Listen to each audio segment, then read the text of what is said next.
The second quick win is focus on the constraint. Every complex system, including manufacturing processes, consists of multiple linked activities, one of which acts as a constraint upon the entire system. But how do you find and strengthen that weakest step of the process? In manufacturing, the constraint is often referred to as the bottleneck. The bottleneck is a single step that acts as a constraint on the entire system. Focusing improvement on the constraint invests resources where they will have the most significant impact on throughput and profitability. Start by identifying the constraint. You may already know where it is. If not, here are 4 tips. First, look for where work in progress, or WIP, accumulates. WIP often accumulates immediately before the constraint. Second, talk to production managers, expediters, and operators. Their attention is often needed at the constraint to ensure that orders are completed on time. Third, identify equipment with the highest utilization. Always has work, usually behind.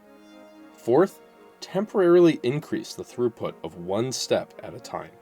The larger the impact on overall throughput, the more likely that step is the constraint. Next, understand how other equipment affects the constraint. Improving the throughput of the constraint requires addressing internal and external losses. Internal losses are lost production time caused by the constraint itself. These losses are addressed at the constraint.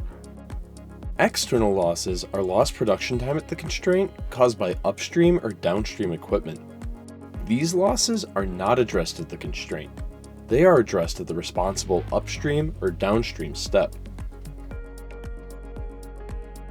External losses can stop production at the constraint, which is an availability loss, slow production at the constraint, which is a performance loss, or require the constraint to produce additional parts to replace downstream defects, which is a quality loss. Accumulation systems can make a huge difference in throughput because they keep production going at the constraint when it would otherwise be blocked or starved. Remember to focus on losses that impact the constraint, both internal and external. Now that we are ready to improve the constraint, it's time to talk about the next OEE win.